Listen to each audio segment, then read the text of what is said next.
See, such of all, how the climate today? It's wonderful, sir. The cool breezes, the green grassy plants, the colorful flower plants and fruit plants certainly help us improving our health conditions. What do you say? Yes, indeed. So by seeing all these things, what would you remember? Sir, I remember John Keats' Ode to Autumn very much, sir. Okay, let's have a brief talk about the poem. Sure, sir.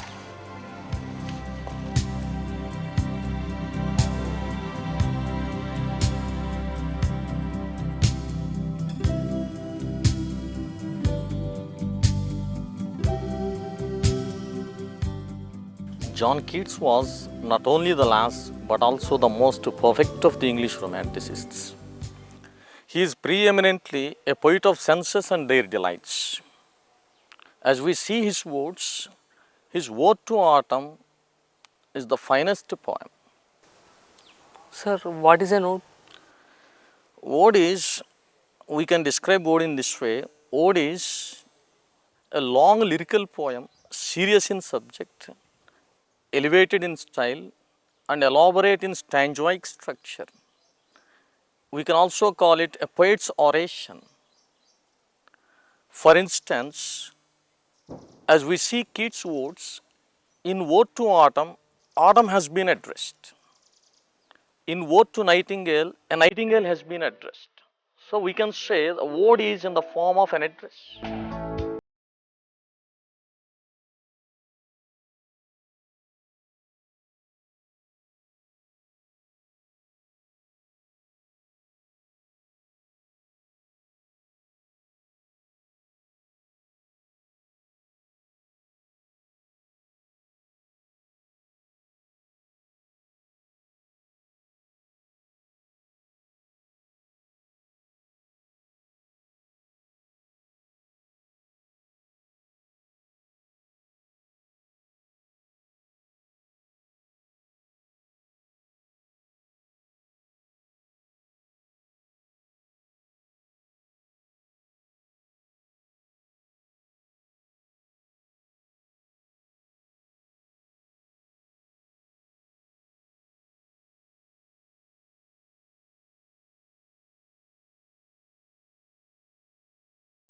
Whatever the language it may be, a person who has that particular fervor towards literature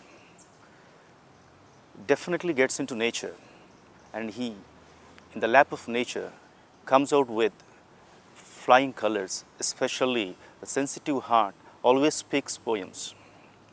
In the realm of English literature, the word nature goes with a very few poets, we can say, who are really renowned as romantic poets. Of all the renowned romantic poets, John Keats is one of the greatest romantic poets.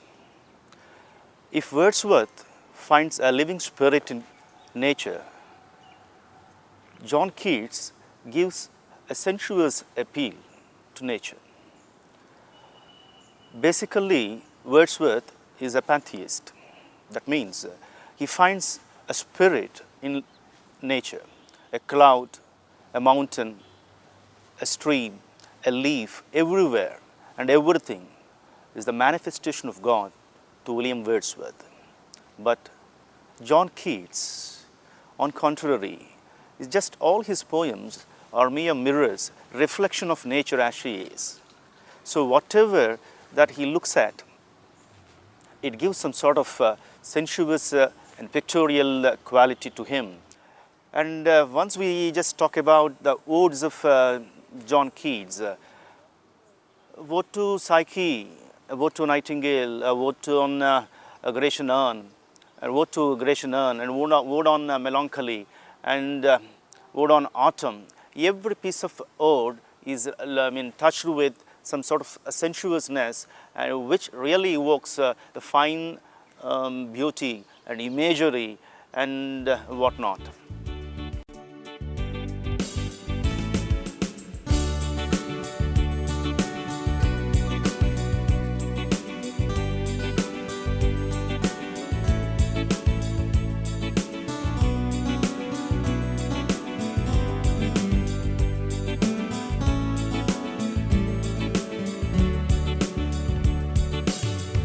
Season of mist and mellow fruitfulness, close bosom friend of maturing sun, conspiring with him how to load and bless with fruit the vines that round the Thachivs run, to bend with apples the most cottage trees, and fill our fruit with ripeness to the core,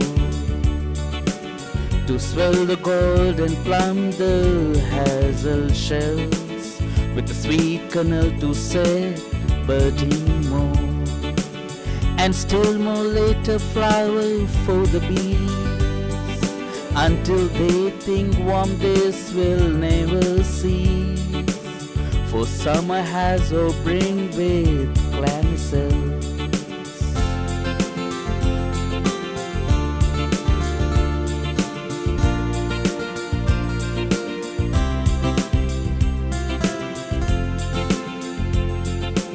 Who hath not seen thee oft might thy store, sometimes whoever seeks abroad may find thee sitting careless on a granary floor, thy hair soft lifted by the winnowing wind, or on a half-reefed furrow sound asleep, drowse with the fume of poppies while they hook space the next swath and all twin flowers, and sometimes like a greener thou dost keep steady thy leaden head across a brook, or by a side a press with patient look, thou watchest the last oozings hours by hours.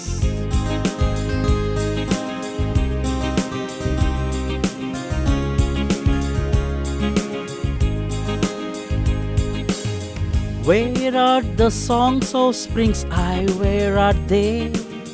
Think not of them, thou hast thy music too, while bad clouds bloom the soft dying day, and touch the stumbled plains with rosy hue. Then in a wakeful quiet the small gnats moan, among the river shallows borne aloft, or sinking as the light wind leaves her dies, and full-grown lambs loud bleat from hilly bourne.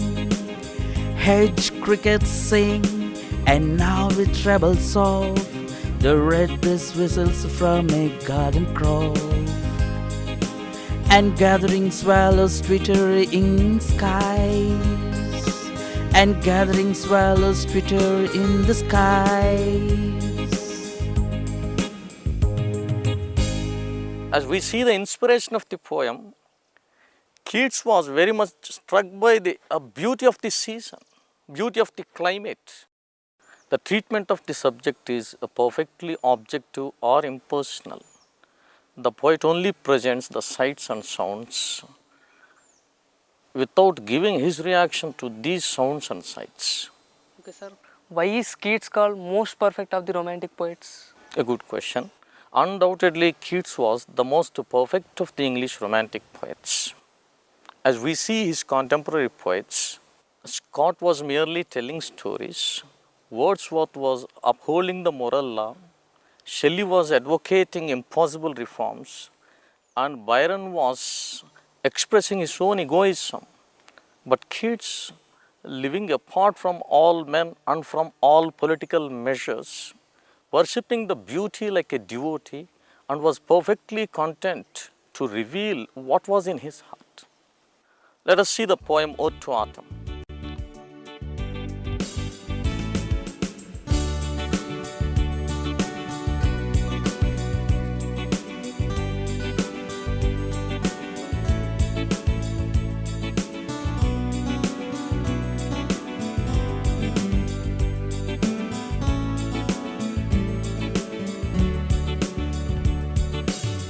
Season of mist and mellow fruitfulness, close bosom friend of maturing sun, conspiring with him how to load and bless with fruit the vines that round the Thachiv's run, to bend with apples the most cottage trees, and fill our fruit with ripeness to the core, to swell the golden plum the hazel shells, with the sweet kernel to set budding more, and still more later flower for the bees, until they think warm days will never cease, for summer has a bring with clammy cells.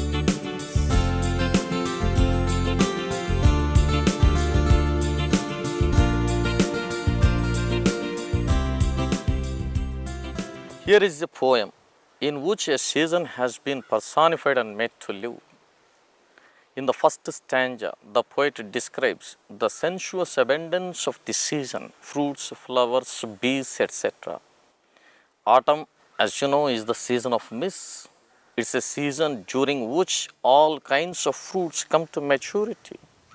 It seems that autumn actively cooperates with the sun in bringing about the maturity of the fruits. The veins running around the edges of the thatched roofs become loaded with grapes. The branches of the apple trees are bowed nearly to the ground with the weight of the apples.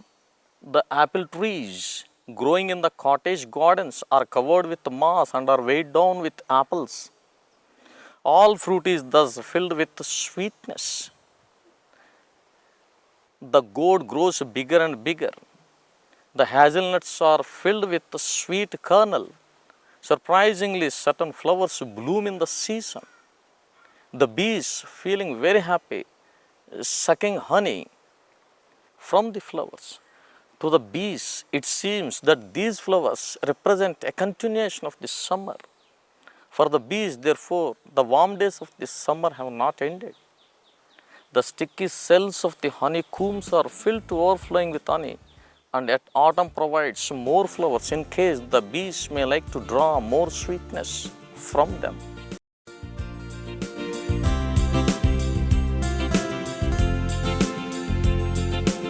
Who hath not seen thee oft might thy store? Sometimes whoever seeks abroad may find thee sitting careless on a granary floor, thy hair soft lifted by the winnowing wind, or on a half-reefed furrow sound asleep, drowse with the fume of poppies while they hook space the next swath and all twin flowers, and sometimes like a greener thou dost keep steady thy leaden head across a brook, or by a side a press with patient look. Thou watchest the last oozings hours by hours.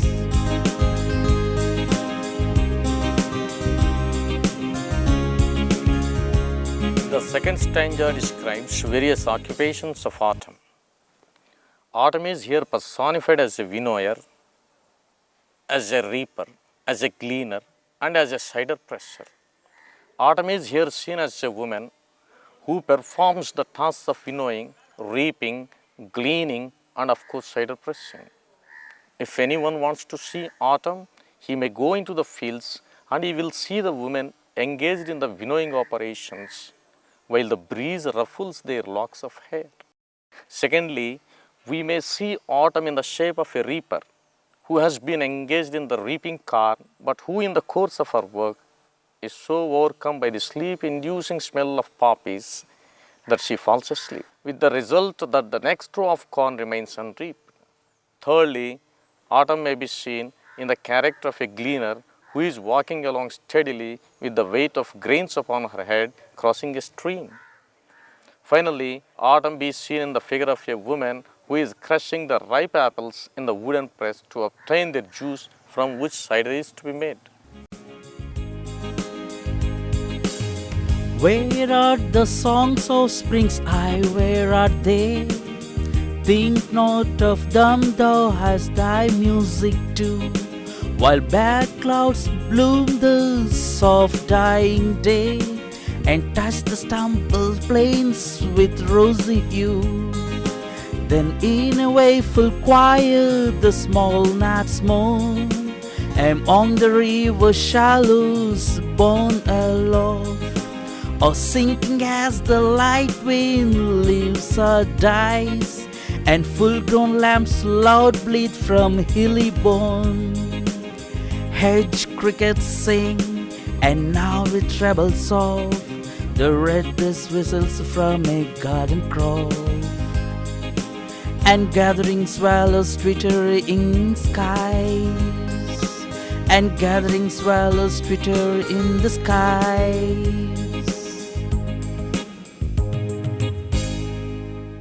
In this stanza, the poet describes the sounds of autumn. The sweet songs of the spring are not heard in autumn, but there is no need to feel any regret on that account. Autumn has its own peculiar music. The sounds of autumn are heard in the evenings when the sun is setting. A soft glow irradiates the fields from which the crop has been reaped, leaving the stumps behind. The long drawn out clouds in the sky look like the bars of a grate. At this time, the melancholy buzzing of the gnats is also heard. The bleating of full grown lambs is also heard from the hills which bound the landscape. Then there is the chirping of the grasshoppers. Next comes the high, bold and delicate singing of the redbreast which sings from an orchard. Finally, the twittering of the swallows which are in large numbers getting ready for migration.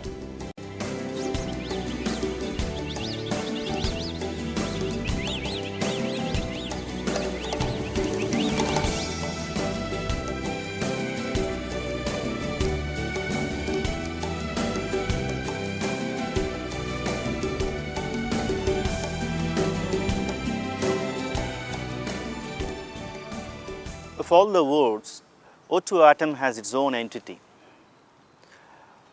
Maybe because of its felicity of expression or seasonal beauty, everything is flawless as per the critics' opinion. Seasons of mist and mellow fruitfulness, right from that particular statement till the last one twitters, the birds fly off, everything is flawless. And it touched with imagery, personification, and almost everything is a piece of beauty, you can say that. The most important point here is that the poem is touched with objectivity. Nowhere you find the poet's personal intrusion into that particular poem. Everywhere that pictorial quality pervades. Everywhere you see that the ripe fruitfulness of that season. It reflects autumn, especially the season autumn, is a symbol of intensity of intellectuality. Unfortunately, John Keats, had he been given a few more years life, he would have really churned out immortal poems which definitely flows into the hearts of the readers and get solidified permanently.